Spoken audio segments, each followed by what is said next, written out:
Welcome back to TaraChessAcademy, and today we are going to help you improve on your understanding of double attacks. Hi everyone, Tara is Hi. right. So for today we prepared interesting positions, so let's start. In the position on the chessboard, the last move that black made is bishop to c4. So let's think, why is this move a mistake, and how can white get an extra material? So Tara, what ideas do you have, please? Well, the bishop is being defended by the knight, and the rook or the bishop on e7 is being defended by the queen. So if I notice these ties or connections between the pieces, I could find some possibilities for tactics, or in this case, in particular, the double attacks. So maybe I would start out by capturing the bishop, because I have a reason in mind. So my reason is that if I capture the bishop, and the knight captures my bishop back, what do I notice? Well, I notice that the knight and the bishop the knight is unguarded, but the bishop is guarded. But if I move my queen to e2, the queen will be attacking the knight, and the queen will be attacking the bishop. But the difference with the bishop is that even though it's being defended by the queen, I'm attacking it with my queen and with the rook behind it. So the queen and with the power of the rook are attacking the bishop on e7. So here the queen is attacking the bishop and the knight at the same time. And this is the fork that we were allowed to make here. Yeah, so it's nice tactics. Yeah, so I think if we start with queen e2 immediately, it's not the best plan, yeah, just because black still can capture the bishop. So that's why we have to change the black bishop to the knight, yeah, capture it, and then queen e2 works. Okay, thank you. Let's go to the next position. This one, yeah. So, by the way, maybe in this position everything is so simple, so we have a double attack even in one move. Maybe we can make a double attack and get an extra material immediately. What do you think, Tara? I know, this seems too easy. I'll move my queen to b4, right? Isn't that just a simple double attack? Or b5, isn't that just a simple double attack? Yes, it is. So, but maybe there is the way for black to defend the king and the bishop at the same time. So let me see. Oh, you're right. How could I forget this? The knight can move to c6. Yeah, so no check and the bishop is defended. So should be something else, yeah? If we start with queen b5 immediately, we don't get any extra material, unfortunately. So let's think what else we can do. Well, if the knight is the piece that could block the queen when the queen comes to b5 and gives a check, I would start out by capturing the knight with my bishop on f4.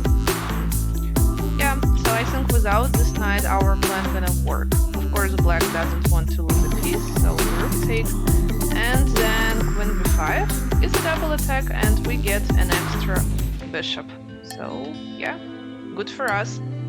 So that's why, so remind yourself one more time that you have to calculate like as many moves ahead as you can. Yeah, so that's why when if you find queen b5, don't hurry up.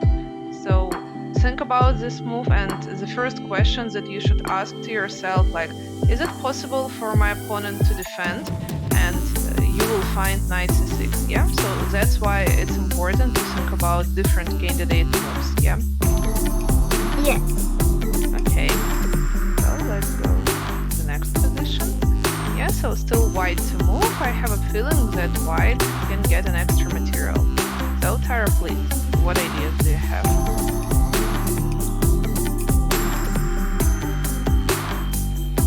Well, there are some patterns here. What I mean by this is that the rook and this pawn in h7 could be attacked by the same piece. But obviously, if the queen moves to e4, that's not going to work out because the knight is going to capture the queen. And I also would say that h7 is defended, yes, so like it doesn't look like a double attack, yeah, because h7 is defended by the knight. But yeah, of course, knight just captures the queen. So for now, this plan doesn't work. I think that we have to start with some preparations. Right, so if the knight is the piece that is guarding the h7 pawn and is the piece that is guarding the e4 square, I would start out by capturing the bishop with my knight, or capturing the knight with the bishop. Yeah. Okay, of course. So when we start with bishop takes f6, yeah, maybe it's even better for black not to get this bishop back, yeah, because for now in this position white gets just an extra knight, yeah. But after bishop takes f6, queen e4, it looks like white will get an extra rook, or the black king would be mated, yeah. So, but I mean that, of course, bishop takes f6 is a winning move in this position, and black can't avoid losing material. Yeah, so looks like destruction of defense. Now e4 is undefended, and h7, which is also important for us. Okay, so let's go to the next position. Yeah, I think this position is a little bit different. You may think that white already has a double attack, yeah, and actually you would be right. So attack for the bishop and for the knight, but we also shouldn't forget that the white knight is attacked by the queen, yeah, so I think just taking the knight would be enough for black in this position, yeah. So, and white doesn't get any advantage. So let's try something else, yeah? For now, we're not ready to play d4. So, Tara, what ideas do you have? Well, it's always important to look at your pieces, your opponent's pieces, how you can attack your opponent's king, and how your opponent can attack your king. So remembering these 4 ideas can help you so much in a lot of positions. And I'll repeat them again just so that you can keep track of them in your mind. So you should make sure of your pieces, your opponent's pieces, how you can attack your opponent's king, and how your opponent can attack your king.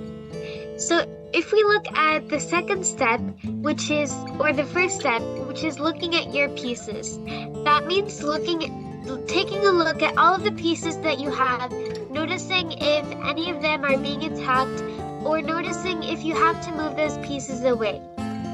Here in particular, I noticed that the knight on c4 is undefended, and the queen on d7 is attacking the knight.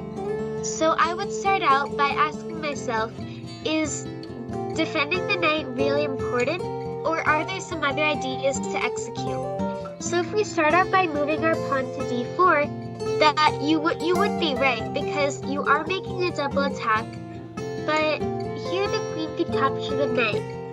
And then after you capture, let's say, the knight back, then the pawn's is going to capture, and you really don't gain a big advantage from this position. I agree. So should be something else. Maybe we have to think about how to help the knight on a4. So then I would try moving my knight back to c3. Interesting. So can we get an extra material? Can we get a winning position just moving the knight back? Because this move is even not an attacking move. Okay, so what happens now? White still has a plan to trap, to make a double attack, yeah, on a bishop and the knight. Okay, so maybe I can just play bishop to b6, yeah, because now if you play d4, it's not a double attack, right? I can just move my knight away. So, can you still get an extra material, Tara, or you can't? Well, now it's time to look at the second step, which is not your pieces, but your opponent's pieces. So this means, can I capture any of my opponent's pieces?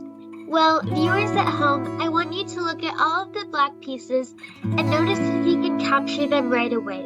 Take a look at that for a minute, and then I'll go on to the next question. So if you've come back, then you may have realized that we can't capture any of the black pieces. So then that could mean that we have to think about the tactics in the future. So if we can't capture anything right away, could there be a possibility for us to plan a tactic or plan some idea to execute in the future? Well then, I could move my pawn to d4, because now I'm attacking the bishop, but the bishop has no safe squares to move to.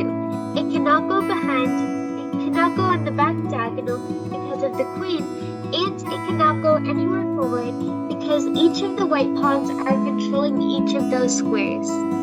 Yeah, so I here agree. the bishop is trapped. Yeah, so let's go through this position one more time.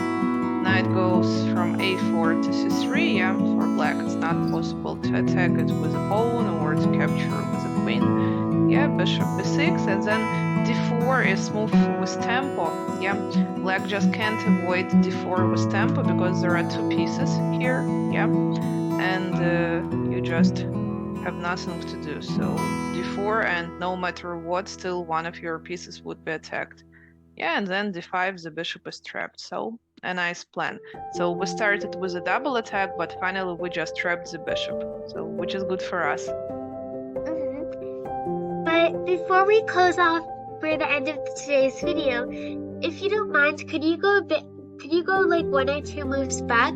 I wanted to point something out. Okay. So yeah, it was after the knight on a4 moves to c3. My question was, what if the bishop moves to b4 instead of moving to b6? Yeah, but I think there is no big difference because this knight is well defended. Yeah, and we still follow the plan. We play d4. Of course, black can include this intermediate move. Yeah, I think maybe I can just capture with a knight. So I don't want to play knight to c6 because if I do this, yeah, d5 is not just a trap and a bishop, it's also a double attack.